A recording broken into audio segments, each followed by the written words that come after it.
Salut la bande de nazes! Alors, vous n'êtes pas encore abonné au Geek? Vous attendez les cartes graphiques? Allez, on va passer un deal ensemble les amis, ok? 100 000 abonnés et...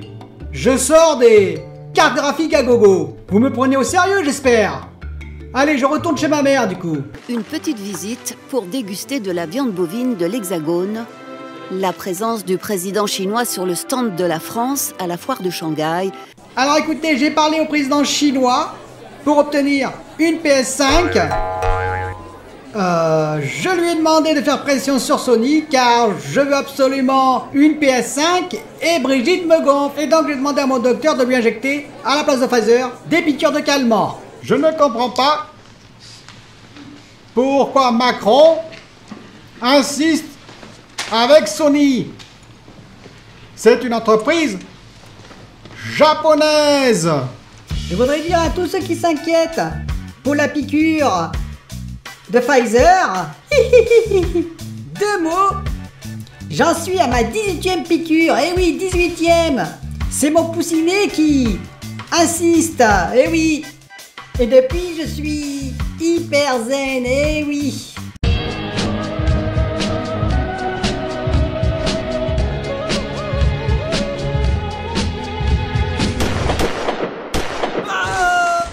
Bonjour les amis, j'espère que vous avez passé un bon week-end. Bon, vous avez vu la petite marque d'introduction, j'espère que pour certains d'entre vous, vous avez apprécié. Pour les autres, on va parler de sujets plus sérieux, bien que. En effet, on va parler de Xbox. Est-ce que cette génération Xbox Series X et S n'est pas gâchée finalement? Il y a plusieurs journaux JV qui sont revenus dessus, ainsi qu'un YouTuber, et on va en parler. On va également parler de Outriders. J'ai fait une petite comparaison avec The Last of Us 2. Vous allez me dire aucun rapport. Eh bien si, et j'aimerais en parler avec vous, puisque j'ai continué Outriders, le jeu bien entendu. On va parler de Call Wine. Call Wine, c'est ce phénomène de haute fréquence. Vous savez, vous entendez parfois des bruits très stridents. C'est arrivé sur quelques possesseurs de PS5. Aussi, plus récemment, sur des possesseurs de RX 6700 XT et sur d'autres appareillages. On va parler de Twitch. Est-ce que je dois faire des diffusions finalement sur Twitch? Je commence à m'y intéresser. Donc j'ai fait un sondage. N'hésitez pas à aller dans l'espace communauté de la chaîne YouTube, vous savez, dans le bandeau en haut, pour répondre à ce sondage, pour savoir si vous êtes intéressé de me suivre pour faire des lives, je précise, des directs, des streams directs de jeux sur Twitch, avec vous, en l'occurrence, et pourquoi pas quelques lives de temps en temps. Mais pour commencer, je tiens à remercier Stéphane, et oui Stéphane, qui possède une entreprise digitale, une entreprise de création digitale.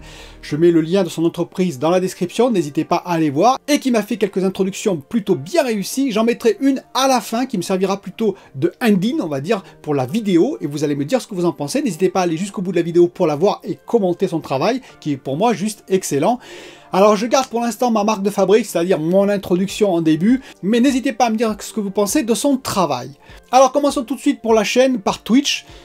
Oui, j'ai regardé parce que j'ai un ami qui est sur Twitch qui m'a dit tu devrais te mettre sur Twitch pour faire des directs sur les jeux en l'occurrence. Vous savez que j'ai fait quelques let's play sur des jeux, que c'est compliqué parce que je dois faire du montage, je dois ramener le PC portable, le micro, tout caler ensemble sur le logiciel de montage. Et là, avec en l'occurrence Twitch, ce serait du direct, ce qui permettrait aussi de communiquer avec vous directement. Alors je serais plus intéressé de faire directement avec la Xbox ou la PS5, la Xbox Series X ou la PS5, puisqu'elle possède Twitch directement, de faire du live direct. Et ça nécessite que je rachète d'ailleurs, entre guillemets, c'est assez drôle, des micro-casques, parce qu'en l'occurrence, le micro-casque que j'ai, le G533 de Logitech, ne marche pas, en tout cas sur la Xbox, je n'ai pas essayé sur la PS5, donc ça nécessiterait peut-être que j'achète justement le casque Xbox et le casque PS5 en l'occurrence. Mais n'hésitez pas à me dire donc dans ce sondage si vous me suivriez sur Twitch finalement, si vous seriez là de la partie de temps en temps, de façon à ce que je juge la pertinence ou pas de le faire. Et bien entendu, ça n'enlèvera rien à YouTube, rassurez-vous, l'actu du geek sera encore là, ainsi que les détails techniques, et peut-être même que je mettrai les vidéos que je fais sur Twitch, je les mettrai sur YouTube en décalé. Alors parlons rapidement de Outriders versus Last of Us 2. Je sais que certains vont me dire The Last of Us 2 n'a rien à voir avec Outriders. Eh bien si, il y a quand même des similitudes. Deux mondes post-apo, semi-ouverts, une quête finalement, une histoire. Alors c'est pas le même niveau d'histoire, je suis d'accord, mais il y a quand même une histoire. Alors je parle en mode solo, mais normalement The Last of Us 2 dans le futur pourrait arriver aussi un multijoueur, comme il y a actuellement dans Outriders. Et puis on loot aussi, on a une évolution de personnage, bien qu'elle soit beaucoup plus forte dans Outriders. Alors pourquoi je compare ces deux jeux? Bien parce que finalement je me dis que, toujours pareil, la qualité technique de Outriders pêche vraiment, et c'est vraiment dommage. Quand vous regardez The Last of Us 2, bon, c'est une autre cinématique, les cinématiques sont magnifiques, sont super bien réalisées. Je pense que certains disent d'ailleurs que ça ressemble à un film, que c'est trop film pour eux, mais l'histoire est vraiment profonde, émotionnellement parlant c'est assez fort, pour pas dire très fort, ce qui n'est pas du tout le cas dans Outriders. Je dirais que dans un cas, effectivement, c'est le jeu qui sert l'histoire, alors que dans l'autre cas, c'est plutôt l'histoire qui sert le jeu, et donc, ben, c'est pas du même niveau. Ainsi, à Outriders, l'histoire est pas mal du tout, hein, je ne dis pas le contraire, mais ça manque quand même d'émotion, ça manque, on va dire, d'impact émotionnel. Tout le contraire de The Last of Us 2. Et puis, ce que je reproche aussi à Outriders, c'est que c'est un peu répétitif. Alors certains m'ont dit, oui, mais c'est normal, tous les jeux sont répétitifs, et c'est vrai que de The Last of Us 2, il y a des phases de combat qui sont assez répétitives. Mais ils ont su varier le champ, c'est ça qui est important, des combats. C'est-à-dire que vous pouvez faire de l'infiltration comme du bourrinage, si je puis me permettre, c'est-à-dire attaquer de front. Vous pouvez faire de l'infiltration, ce que vous ne pouvez pas du tout faire dans Outriders. Impossible, hein. Vous avez beau approcher, essayer d'être discret, ils vous repèrent tout de suite. C'est un peu dommage. Moi j'apprécie par exemple le mode infiltration même de Cyberpunk. Alors Cyberpunk, excusez-moi, c'est vrai que c'était pas d'une haute voltige en termes de IA, en termes d'intelligence artificielle, mais au moins on pouvait essayer de faire de l'infiltration, comme dans The Last of Us 2. Là, dans Outriders, ça manque totalement et c'est un peu dommage. Il y a également d'autres phases dans The Last of Us 2 qui sont intéressantes, c'est-à-dire qu'ils ont varié entre des phases de combat, les modes histoire, ce qui est exactement la même chose dans Outriders, combat, histoire, mais aussi des phases où, sans faire de spoil, par exemple, on va monter sur des poutrelles en altitude. Rappelez-vous, pour ceux qui ont joué à The Last of Us 2, on va faire un petit peu, on va dire, de l'agilité, on va faire autre chose. Il y a aussi des phases un petit peu de réflexion qu'il n'y a pas du tout dans Outriders. Et c'est dommage, car à Outriders, vous ajoutez ces deux items, ça le rendrait un peu plus intéressant, un peu plus diversifié. Alors, est-ce que Outriders est mauvais? Non, pas du tout. L'histoire, je vous dis, est prenante dans le sens, on se demande qu'est-ce qu'il y a après cet orage un peu mystérieux, ces tempêtes un peu mystérieuses, qu'est-ce que cette planète nous réserve? Donc j'en suis au niveau 24, j'avance, je progresse bien, je continue, je loot beaucoup, alors on loot énormément dans ce jeu, et c'est vrai que le loot, c'est pareil, c'est un loot un peu, entre guillemets, exagéré, c'est-à-dire on loot beaucoup, mais pourquoi faire? Donc moi, ce que je fais, c'est que j'augmente toutes mes armes et toute mon armure, je l'augmente petit à petit. Il y en a d'autres qui préfèrent vendre pour acheter plus puissant. J'ai décidé de faire comme ça, c'est-à-dire d'augmenter mes objets personnels. C'est un choix, mais il y a beaucoup d'autres possibilités offertes. Outriders, par contre, l'avantage aussi, c'est que, on va dire, tout ce qui est amélioration de personnages est bien plus importante que dans The Last of Us 2, où ce n'est pas la priorité. Pour résumer, The Last of Us 2 a quand même plus de force.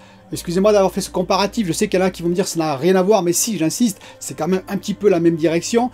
Une histoire qui se veut forte, avec un monde semi-ouvert, dans un monde post-apo, où on loot et on fait évoluer un personnage, et où on combat évidemment des hordes d'ennemis, intercalé avec le mode histoire, sauf que Outriders c'est quand même moins dans ce mode là, c'est plus dans le mode on fait du combat finalement, on fait finalement du combat multijoueur, c'est plutôt ça la direction au final, hein, c'est faire du combat multijoueur entre amis, alors que The Last of Us 2 c'est vraiment une histoire que l'on suit. Dites-moi ce que vous en pensez, toujours pareil, en commentaire, mais l'aspect technique de The Last of Us 2 est quand même plus évolué, plus abouti, l'histoire est bien plus aboutie, et la diversité, on va dire, des phases combat, action et réflexion est plus large que dans Outriders, et ça fait toute la différence pour moi. Alors, parlons maintenant du call whine, vous savez, ce phénomène où on entend des hyperfréquences, des fréquences très aiguës parfois, et ça, pour certaines oreilles, très gênant, parce qu'on entend ce petit bruit aigu tout le temps. Il y en a certains qui s'en sont plaints, en particulier sur la PS5.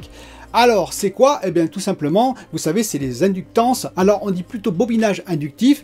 Ce sont des bobinages de cuivre qui captent, si vous préférez, l'énergie magnétique. En fait, ça sert, lorsqu'il y a un courant alternatif, ça devient résistif. Ça sert à éliminer tous les parasitages, finalement, qui pourraient venir de l'alimentation, du courant alternatif et autres.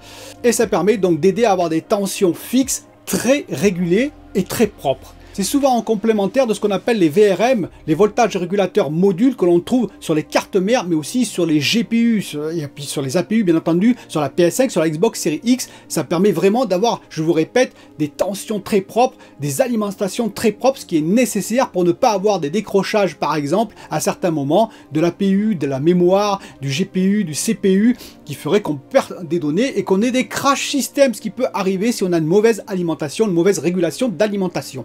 Et alors j'ai regardé des sites pour savoir comment régler ce problème potentiellement, hein, si on a ce petit bruit parasite. Et OMGPU, qui est un site Artec, a proposé leur solution qui m'a fait un peu sourire, mais il est vrai qu'il n'y a pas beaucoup de solutions. La solution, c'est en particulier si vous avez des cartes graphiques, plus elles sont puissantes selon eux, plus vous avez ce risque-là. Alors je ne sais pas si c'est vrai, parce que la RX 6700 XT n'est pas vraiment plus puissante que la RX 6800 XT, voire la RX 6900, mais bref. En tout cas, ils disent, eh bien il suffit de baisser les FPS de votre jeu. Voilà, ça m'a fait sourire. Il suffit de faire de l'undervolting, j'en ai parlé, c'est-à-dire de baisser la tension. Il suffit de désactiver l'overclocking. Il suffit aussi de changer d'alimentation. Ça, par contre, ça peut être vrai, c'est-à-dire une alimentation plus propre peut faire que vos inductances, en l'occurrence vos bobinages inductifs, travaillent moins. Et si je puis me permettre, avec le sourire, la dernière solution qu'ils ont proposée quand même, qui est assez forte, hein, eh bien, il suffit d'avoir un boîtier PC silencieux. Grosso modo, vous achetez un boîtier PC différent qui va, hermétiquement parlant, cacher le bruit. Donc la problématique, c'est qu'en fait, il n'y a pas de solution. Alors il faut savoir que ce n'est pas gênant, c'est-à-dire que vous pouvez avoir un bobinage qui fait du bruit, ce n'est pas gênant, il peut rester des années comme ça, il ne tombera pas en panne, rassurez-vous. Mais ça peut être désagréable. Donc oui, déplacer l'appareil, essayer de trouver une solution pour qu'il fasse un peu moins de bruit en le déplaçant en particulier. Parfois, avec de la chance, le bruit disparaît parce que la fréquence va petit à petit migrer, hein, c'est-à-dire le bobinage va vibrer, mais de façon différente au bout d'un moment. Mais malheureusement, s'il y a bruit, je le sais puisque j'avais un appareil, et d'ailleurs ça a disparu, c'est la Livebox, tout simplement, vous savez, la box orange qui au début, lorsque je l'ai allumée, faisait ce bruit-là, et maintenant ne le fait plus. Donc vous voyez, ça a migré, petit à petit la fréquence a migré, mais il peut se produire le fait que non, ça ne migre jamais. Donc je n'ai pas beaucoup de solutions malheureusement à vous apporter, sinon de renvoyer l'appareil si ça fait trop de bruit par contre, en disant il y a un problème, j'entends un bruit qui est parasite et qui n'est pas normal. Et maintenant parlons de Xbox Series X et S. Est-ce que c'est une génération sacrifiée, une génération perdue? Christopher Drink, patron de GameIndustry.biz, a dit que 3 jeux qui étaient attendus, très attendus, Fable, Everwild et Perfect Dark, n'allaient pas sortir sur cette génération-là, mais probablement sur la génération suivante. Et il y a eu beaucoup d'interprétations de fait dessus. D'ailleurs, j'ai vu une vidéo de EMB, en l'occurrence, je le cite. Alors, on ne peut aimer, on ne peut pas aimer. Moi, j'aime bien ces vidéos quand il fait des vidéos extérieures, vous j'en avais parlé déjà, j'aime bien, c'est rafraîchissant. Bon, il a fait un titre un peu putaclic aussi, hein. Très mauvaise nouvelle pour Xbox Series X.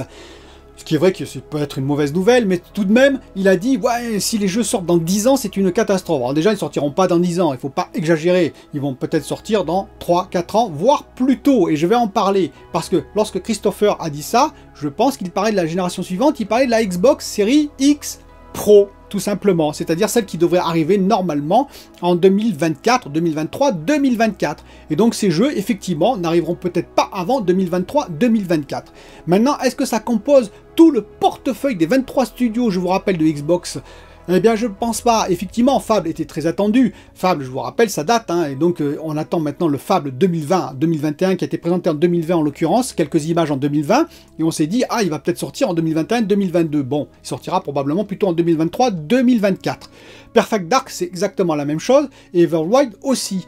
Mais est-ce que c'est les seuls jeux qu'a en besace Xbox dans l'avenir? Bien sûr que non. Je vous rappelle qu'il y a les Forza qui vont arriver, qu'il y a Hellblade qui va arriver, Hellblade 2 qui va arriver, et qu'il y a plein d'autres jeux. Il suffit de regarder la liste pour voir quand même qu'il y a beaucoup de jeux qui vont arriver dans le Game Pass en l'occurrence. Ensuite, c'est le jeu de tous les constructeurs. Bien entendu que les constructeurs présentent des trailers pour nous happer, hein, pour nous attirer, mais ils n'ont pas mis de date, que je sache, sur ces 3 jeux-là. Ce qui est un peu le contraire d'ailleurs, entre parenthèses, je vous rappelle quand même de PlayStation. Alors je ne fais pas d'attaque contre PlayStation, mais rappelez-vous, Ragnarok qui avait marqué 2021, donc c'est un peu la même chose. C'est-à-dire ce jeu-là, il ne sortira probablement pas avant 2022, sauf énorme surprise. Mais bon, 2022, on peut espérer peut-être pour God of War. Tout ce que je veux dire, c'est qu'on attire effectivement les joueurs en leur disant « Attention, il y aura des nouveautés qui vont arriver, mais ils n'ont pas annoncé de date. » Ça veut dire une chose, par contre, je veux bien le reconnaître, c'est que si vous êtes possesseur d'une Xbox One X aujourd'hui, avec le Game Pass, il n'est pas utile pour l'instant d'acheter une Xbox Series X. Effectivement, et je suis par contre tout à fait d'accord avec vous, les sorties qu'il y a actuellement marchent sur Xbox One X. Il y aura peut-être des améliorations sur Xbox Series X, je l'ai vu moi-même avec ma Xbox Series X, mais ça ne veut pas dire que ça nécessite un changement tout de suite de Xbox One X à Xbox Series X. Si vous avez une Xbox One S, par contre, peut-être que oui, ça devient intéressant quand même la Xbox Series X en l'occurrence. C'est un peu comme si vous avez une RTX 2080 Ti par exemple en carte graphique, eh ben, c'est pas très utile d'acheter une RTX 3080 aujourd'hui. On le sait, hein, il n'y a rien qui justifie un changement pour le moment, surtout que vous ne trouverez pas la RTX 3080, mais c'est un autre débat. Donc effectivement, Si vous avez une Xbox One X, non, ce n'est pas utile la Xbox Series X pour moi, hein, pour le moment. Peut-être avec Flight Simulator 2020, ça le deviendra. On va le voir très très bientôt. Mais c'est bien un des rares jeux qui nécessite ce changement. Par contre, pour ceux qui ne possèdent pas le Game Pass, pour qui voudraient découvrir, pour ceux qui possèdent une Xbox One S, voire même une 360, oui, la Xbox Series X ou S, en l'occurrence si vous voulez jouer en 1080p, voire en 1440p, eh bien oui, ça serait utile pour pouvoir profiter pleinement des jeux qui vont arriver et même des jeux qui sont déjà là. Donc n'hésitez pas à me dire ce que vous en pensez, mais je pense que la nouvelle, il faut prendre un peu de recul avec ça, c'est-à-dire qu'effectivement il y a des jeux qui étaient annoncés sans date, et donc on apprend aujourd'hui que peut-être ils n'arriveront pas en 2023-2024, effectivement, mais ce n'est pas la catastrophe. Il y a d'autres jeux comme les Forza, je répète, comme Hellblade, comme bien sûr Halo, et comme plein d'autres qui vont arriver. On verra ce que va proposer l'univers Xbox, on verra ce que va proposer Nintendo et l'univers PlayStation, et je pense que différents jeux vont arriver sur ces différentes plateformes, et il y aura de quoi nous occuper, du moins je l'espère. Je vous dis à bientôt pour une autre vidéo.